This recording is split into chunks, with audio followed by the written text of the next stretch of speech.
Hello, everybody. It's the Footy Talk podcast with Wado, Woodsy, and Maroon. Wado, welcome back to you. It's good to be back. Yeah, well, We missed ya. We've got a message from the chili rice joint downstairs. They're going broke. Yeah. Can you buy something on the way out? Going for 1 week. I tell you what, I know it was only a week. Well, I wasn't even. I was back home on Thursday, but wow, I feel out of the loop. I felt like a part of me was like just missing, just not getting something done that I normally get done. And you know when you sort of fall behind in your list of things you need to do, you kind of get that feeling like you let something slip. So I'm sorry. I hope you boys were okay in my absence, but it's great to be back this week, and we got plenty to talk about. Well, you let us down, but I think worst of all, you let yourself down. Oh, easy, mate. It's good to have him back. Woodsy, what happened over the weekend? You said Manly were going to win. Yeah, similar to what you said about South. It's just disappointing loss, mate. You know, we went up there with all the hopes in the world and we thought we were going to get a win. But off that, mate, good to see Nathan Picklam's looked after you with a compression shirt for the top of you there. Mate, this was very expensive skivvy. This don't bloody... What are you, the Black Wiggle? Yeah, I'm the... Wow. It's pretty suave. It looks good, eh? He's walked in like he's got a big barreled chest. I've never seen him. Has he lifted a weight in his life? I don't know. Oh, what are you talking about? If you put like a scarf on and a beanie, maybe I'll give you my beanie. You look like you're about to slalom down the mountain in Switzerland. Well, you blokes are on fire today. I don't want to bring it down a notch, but when I saw Manly couldn't come back and win that game yesterday, I laughed. And Why? Huh? You're just a man that hates, aren't you? No, I don't. You don't want other people to succeed, Well, do you? I'm not having enough success in my life, so I just feel better cutting other people down. Yeah, appreciate it, mate. All right. And Disappointing. It wasn't yesterday anyway. It was over the weekend. Sunday, champ. Okay, Origin is one sleep away. Let's start with the smaller things too. Wado, what am I just heard in the way in here coming in the car? Nathan Cleary's got a toothache thingy. Yeah, it's not ideal for the preparation A for Nate, toothache? but I'm pretty like, if I was a betting man, I know we're not allowed to bet on footy, or anything to do with it. But if I was a betting man, I'd say he'd be playing on Wednesday Yeah, night. I reckon. I think, to be fair, if anything, even if he was, I think it could work as a little bit of a bonus if he misses a chunk of training because it allows Nico to get some reps in. Like Nathan obviously is going to steer the team around. He's been there, done it all before. He knows what's coming.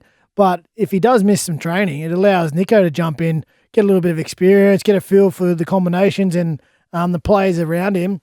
And he would have done reps anyway, but the fact he gets a little bit more in is just, covering all bases in case something happens. Yeah, Woodsy? Oh, it's hugely disappointing. I've had a toothache before. Yeah. They're pretty bad. No, I think he's got his wisdom tooth infected. I've had that when I got it taken out, and my head was like I got stung by a bee. But I'm with Wado, mate. If you're a betting man, he's definitely going to play. I don't think he'd miss a game like this. Maybe he's just looking for a little something under the pillow from the tooth fairy. I think he's going all right in that department. Just quietly. Yeah, I know. I don't think That's what he I needs was a couple of dollars But you know what? under the pillow. The only thing, mate, Latrell's gone down too, mate. Getting a little bit, Oh, that's big news, isn't Yeah. it? Latrell, a calf strain, and no Latrell. and the form he's been in this year, it's good to get Steve Crichton. He's been an outstanding form. But the other bloke I still feel sorry for is Campbell Graham. Yeah. They told him because he couldn't train early in the week, he wasn't allowed to be 80th man. Freddie wants people to play, which wants them to train every session, which is, like Wado said, you want to get your combos out there with Nico Hines if he gets opportunity now. But I just feel sorry for Campbell Graham. I think he's been one of the star players of the competition.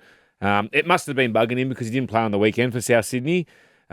Huge loss for Latrell for us, Wado. He's one of the players, and that's one of the key areas I thought we had to dominate Queensland was our centres. Massive, massive loss. Obviously, he's that type of player. He has that presence about him. Whenever him and Turbo have teamed up in that team in the centres, they've always been outstanding combination and they've had success together. So, and he's a big-time player, isn't he? He's a moments player. Origin's built on moments.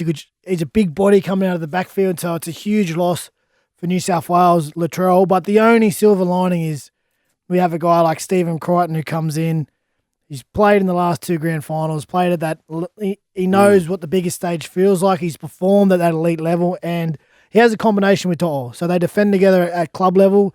And I know... And Cleary and Appy. Yeah. Luai. 6 Penrith players now in the squad. Yeah. 6. And I know, like, Happy. when you say combinations too, a lot of people automatically think of attack, the combinations in the attack and how that goes. But if it's bigger, I think, especially in this arena, having that combination in defence, the ability to know what Nate's going to do, jam out the back or to hold your cool in situations. So the defensive combination for me is a big tick. And like you said, it's a game where you can't hear the blokes left or right of you. So him going in this late in the week, I'm pretty comfortable with it because he knows, like you said, if Naif's going to jam, he knows the feel that Naif's going to give him. If he's going to slide, they're on the same page because they do it week in, week out. Well, one thing he's been coming up with is some cracker shots. The Yes, last few yes. weeks, he's been He rock got solid. Dylan Walker, one of the best hits I've ever seen on Magic Round. Yeah, he doubled it up too. He got one the other week too. It's jamming out the back and got someone else. So he's in a good bit of form. Fellas, you're both Origin legends, so I'm going to ask you to not go with your heart here, with your head.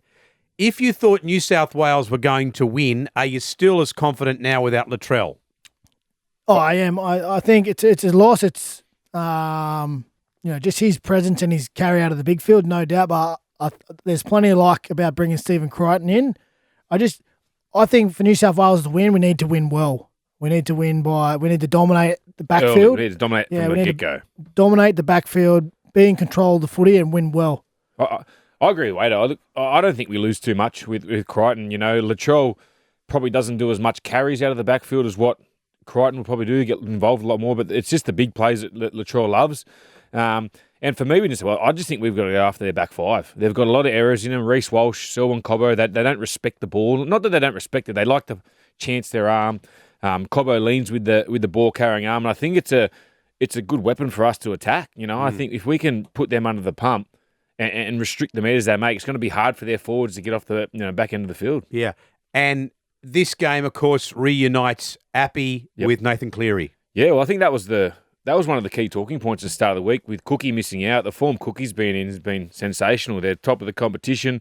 But, mate, I know Appy's in the side that's coming last, but geez, the form he's had, he's been outstanding. He's carried that Tigers side and just one, there was a period in that game against Cowboys where it was sort of going end to end, but he just picked up the speed and just changed the level of the tempo of the game. And I was watching him and said, mate, he's ready for Origin. He's the physicality he was bringing, he was flying off the line, he was flying into blokes. And then as soon as they got the ball, he was just bringing their forwards onto the ball. Look, I'm so excited to watch him play Wednesday. Yeah, definitely. I think he's a great inclusion. The only thing I get anxious about is I want him to play the 80. I want him to play the 80 because it'd be hard. You obviously have Nico on the bench, teammate of mine, thoroughly deserves his spot. Like, I've been backing him in for ages, but I just think if it's 12 or at the start of the second half, 10 minutes into the second half, and you need to give him a spell, I don't like the fact we need to change a few cogs and put someone in there who just distributes, or Cam Murray. Like, that's the only thing. I hope he can push 80, and then we keep our rhythm. Or, like I said, we dominate early and we find ourselves in a comfortable spot where we can just make that change nice and easy, and it's not, it doesn't tinker too much with the team and the rhythm. That's where Queensland, that's their go-to. Hunt comes off, or they leave Hunt on to play lock because he can do that sort of a role, and then you got Harry Grant that comes in the attack. So but they'll have a plan. They'll have a plan for sure. We don't know what the plan is, but we've got to back our coaches and back our team, and hopefully the plan comes together, as they say, Maroon. I wonder, fellas, how long you think it'll take for it to erupt. Just up front, you got Pangai Jr. and Flegler, and Lindsay Collins and Payne Haas. Well, I'm really hoping it does in the first 10 minutes. I hope we get the kickoff. I hope it goes straight to Lindsay Collins because he tends to run just straight. And I think Pangai will know where he's at with his Origin debut straight from that. But for me, when it does erupt, it's whoever's going to pull their head in after that and play the right type of footy. Because if they want to keep going on with it all game, it's going to get to a point where they might give a couple of penalties away. They might have a couple of drop balls and force some, as we say, unforced errors, Maroon. But look, honestly, it's whoever, after that melee does happen, because it's going to happen. It's Origin. There's no doubt it's going to happen. We've got Tavita Pangai Jr. in the side for that sake to happen. It's whoever goes after that and wants to play rugby league and play it properly with what you've planned all week. Yeah, I would just say on that, there's no doubt the likelihood is very high with the emotions, debutants. The 5-on-1 last year. The players who've been picked and even the chat. But I think it doesn't have to blow up at all. Because remember how brutal that decider was last year? That opened in 10 minutes was just 3 knockouts. Just brutal. Yes. Cameron Murray. Watched football all my life, watched Origin all my life, played the game. And I don't think I've ever seen a game. I was watching TV going, wow, this is something else. So, if it starts like that, I don't know if it will blow up because it's just. Well, you know what? Wait, there's so many things you look at. So you look at obviously the 5-on-1. The knockouts, I think Cameron Murray, Lindsay Collins got KO'd, and the one that there was a lot of talk about was Selwyn Cobbo when Luai stood over the top of him. And then remember Cobbo come out on the podcast and said he's a grub. So, and then I think, Luai said earlier in the week that he was like, oh, well, if I'm a grub, let's get on the field. It's what you want to see. So I hope it does erupt in the first 10. You want to see it erupt. It's part of Origin. Come on. You know what the problem is with you two dickheads? I'll tell you. What is it? You think that the world ends at Tweedheads. There is the state of Queensland. Who cares? Yeah, who cares, And mate? you blokes... I don't know if you know. You're talking to New South Wales. Where are you from? But, I'm from bloody Redfern, the capital of the world. But I just think you need to acknowledge some of these players. Maybe they've got Cameron, mate. We've already acknowledged Harry Grant and Ben Hunt. What about the great half 5'8" combination of DCE and he's your own bloody teammate? Yeah, not for this. Not for and tomorrow. Cam Munster. Not for tomorrow night. Say something good about. We already Well, have. we did. I said I think if we need to win, we need to win well. We need to dominate early and get straight into our rhythm because the closer it gets, that worries me with that change and. And what do we say about the tinkering with Nines? team, mate. We've given them enough rap. That's it. Well, They're yeah, not but getting- you what do haven't want us- even said their names. Yeah, you well, haven't we even don't said. this Ben time of Hunt and year, Harry mate. Grant. What about Cameron Munster if he cuts loose? We need to limit him. Right. So you're not going to stop him fully. It's The way we limit him It's- is getting on control early on. dominate back five. Don't give the middles plenty of field position to get the quick play the balls in, and it limits where we're going to get Munster getting good ball possession because he's unbelievable and he's shown the bigger the game he is, the better he plays. All right, this is the Footy Talk podcast with Wado, Woodsy and Maroon. Woodsy's Front Row Forum. Front Row Forum. Well, this has gone absolutely bunter, Burko, whatever you want to call it, right around the world, the Woodsy's Front Row Forum. And you've taken on people from our studio there at 104.5 in the beautiful city of Brisbane, Dobbo and Gordy. It's a good Queensland versus New South Wales rivalry. It is. Before I go to the audio, do you want to explain yourself? No, go to the audio and I'll Okay, explain afterwards. Here we go. The real issue that I continue hearing at the moment is, Queensland, they don't pick and stick. They don't pick and stick. Now, our great mate Aaron Woods, yesterday on Footy Talk, he had a real crack at the whole ethos of the pick and stick theory. That I didn't even mention his name, so I wasn't having a crack. All I said is that they didn't pick and stick for the first Origin. And since that come out, they've replayed it over social medias. So we, what is it? You retweet it. They've got into me. There's another, it's a longer version, blah, blah, blah. We pick and stack. No, we didn't because Dane Gagai's not playing. He's played 22 Origins, as you said, Gordy. And But the other bloke. back rower from Brisbane's not Yeah, playing. no, but it leads me to this other bloke in Ben Dobbin. Yeah. So he's layering up there, up in Queensland, and we're going to do this, we're going to do that, us Queenslanders. Well, when I did repost it, I had about 10 people reach out to me, and they were just saying, Dobbo's not from Queensland. What? Yeah. Did you know that? I did. No. I did. Well, he's from New South Wales, and he's So from all these people that have messaged me, I've just taken a fair bit and just wrote it down. wow. Well, he So loses all credibility. Yeah, so I've got this right. Ben Dobbin, born and raised on the mean streets of Mossman, went to went to Riverview College in Yes. Sydney. Best mate is Ben Fordham, a Blues fan. Lived with Ricky Stewart, ex-New South Wales player and coach for a while when finished school. Another Fordham mate, so wrote. Spent 12 months in Northern Territory on some rich cattle ranch, hence why claims a Queenslander, not even in Queensland. Claims went for Queensland as a kid because Martin Bella was his favourite player. Whoop-de-doo. Supports the Bulldogs, but also a member of the Broncos, Dolphins, Cowboys. Soft spot for Ricky Stewart. He's got more clubs than I've got. Wow. Complete turncoat, blow-in, who should bleed blue, but instead has taken the soft option and turned Judas to support Queensland. Ooh. Even the Raging Bull, Gordon Tallis, said on the Sunday sin bin, we don't want you. Fence-sitting blow-in, who shouldn't cheer for either state. Origin credentials, revoked. Well, he's a friend of mine, so take it away. What do you want to say? I won't get involved. Oh, mate, that just says it all. Yeah.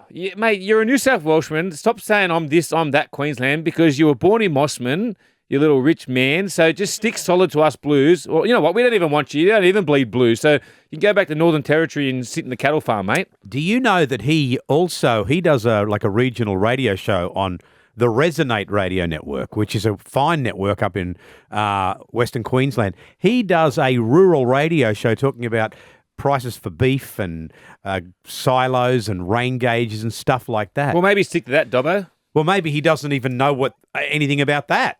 Who knows? With Dobbo, it could all be a fraud. So that you're saying we don't want Dobbo and I Queensland don't want don't him mind either. Tallis coming at me. He's a Queensland legend. I'm just glad Tallis knows my name. It's unbelievable. Right. But, Dobbo, please, pull your head in, mate, in the fair dinkum departments. And when was he living with Ricky Stewart? Wait, I didn't know anything about that. It's the background information, all these 10 people. I'm not going to give any names up, but they've all messaged me and told me this. It was unbelievable the amount of people that reached out. It was so good. I'll just say he's lost a lot of credibility in my eyes, so I'm not even going to get involved in it, this little spat. But be warned, if you come at Aaron Woods, wow, he came with a full dossier. Yeah, he did, a didn't full he? dossier. Well, let's just say, let's just say I've got another commitment on Thursday Right. with the Raging Bull. Let's hope New South Wales win. Come on. Oh, so you're up and straight into it. On Like Thursday, the next morning. On Thursday with the Bull. Well, might I say, mate, that you know how much I love you and your radio work. This was among some of the best you have done. I appreciate it. Waito said, you brought in a dossier, but as they used to say us in the old days, fail to prepare to fail. Exactly right. I didn't want to come in and just go, I can't copy you, Ben Dobbin. So I wanted to have my reasons and my information to support it. WhatsApp rumours. These guys, these really do need to stop. They just get out of control. They get worse and worse and worse. And there's been a few of them over the last couple of years. And without going into the detail, there was a nasty one that really snowballed about Anthony Seibold. Then more recently, there was one about Angus Crichton. And now a guy that we all know here personally at Triple M, Brandon Smith. There's a nasty rumour about his personal life. Yeah, well, I was with Brandon on the weekend, so obviously away on holidays last week. I was sort of staying off the phone as much as I could because I was trying to, spend time with the family and kids. But then we went to a fundraiser on Saturday for the Sydney Children's Hospital, and Brandon was there, and we're sitting there, and everyone knows what he's like. He's a bit of a, Larrikin. He's a bit of a larrikin. We're having a laugh, and he said some comment to me, and I was like, what are you talking about? He goes, oh, what, you haven't seen the message? I go, no, I haven't seen the message. And then he pulled it up on his phone, and he showed me the WhatsApp message that had been going around, talking about all sorts of stuff. And he was actually devastated by it. I've never seen Brandon rattled a little bit. Like, let me just say 100% untrue, completely false, just made up. But he was rattled by it because he was telling me how his mum and dad had rang him, and he was trying to explain to his dad, like, it's not true. Like, how it can't be, it's not true. Like, it's completely not true. But there was that element of doubt in, like, his family thinking it might be true. And I just felt really, like, I got a bit of anxiety in my stomach thinking about what him and his family had been going through, and him having to defend himself for something that's just completely made up and it's rubbish. And I thought it was just an opportunity because we have seen it in the past. A couple of situations that you've just mentioned, and I'm sure there's been some others. Yeah, absolutely. Swali was mentioned on the same message as and it's just, I just think it's, one of these pitfalls and the ugly side of social media. We've seen, the troll stuff, the comments in social media. A couple of other boys have come out on the social media, and it's just, I don't know what the answer is, but there needs to be some sort of, I feel like there needs to be some sort of accountability. But you know what it is, mate? absolutely. No, you know what it is, but it's blokes that go down to the coffee shops or people that go down to coffee shops, they see you struggling a little bit, so they're making up crap, and then they start rumours. Mate, they don't understand the consequences for these blokes. Like you said, Brendan Smith's mum and his dad are ringing him straight away. They don't know. There was talk about him losing thousands of money, borrowing things. Just because he's playing bad footy, they're coming up with excuses.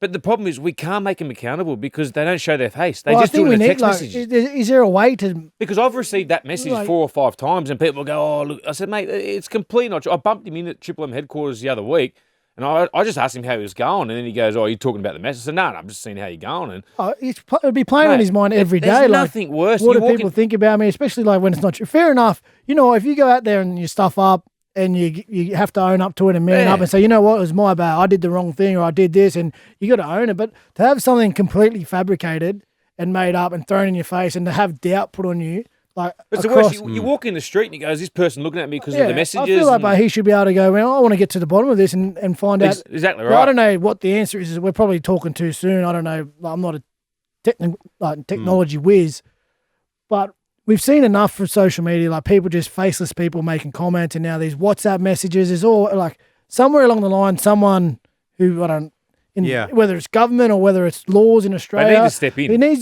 to be accountable, and you need to be able to, like, if you're going to go out there and talk crap on social media or spread like just nasty rumours that are completely untrue, you need to be held And you know accountable. the worst thing is, like, he's one of the greatest blokes you'll meet in rugby league. He's an absolute champion. He gives his time to everyone. There'll be people at footy games, at training sessions. He's the first bloke over there, last bloke to leave. Well, the fundraiser was for the Sydney Children's Hospital. He's given up his weekend to come and do a fundraiser.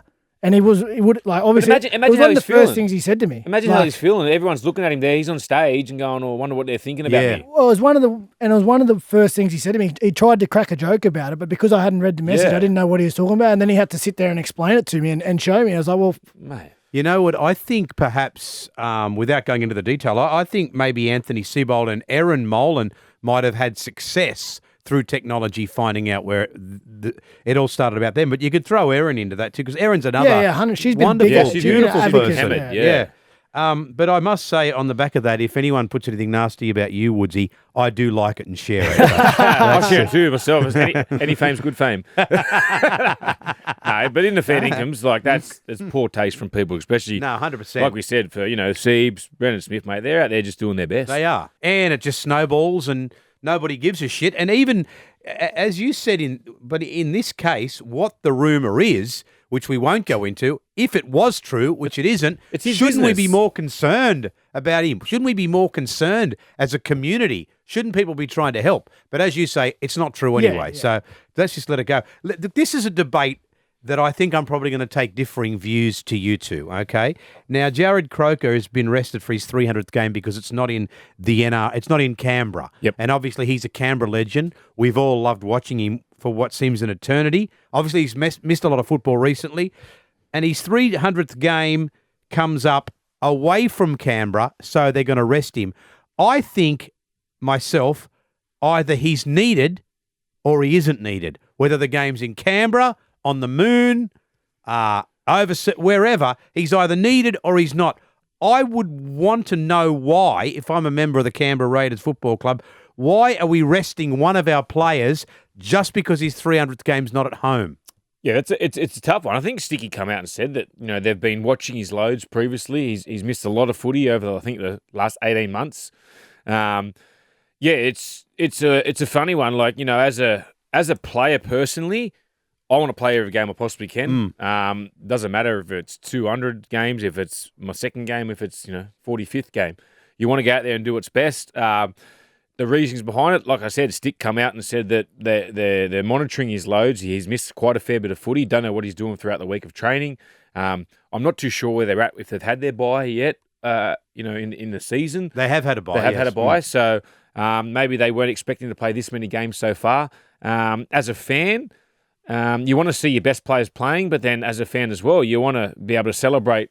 I think it's pretty cool that he gets to achieve 300 at home, but he's got to make it that far. He could get injured at training next week and miss the 300 celebration. You know the old saying, Wado, don't count your games, make your games count. Yep. Yeah, it's like I said, it's like Woodsy was talking about. I'm sort of torn on this myself because I think you ask Jared Croker, He'll want to play. He'll want to play. Yeah. I think.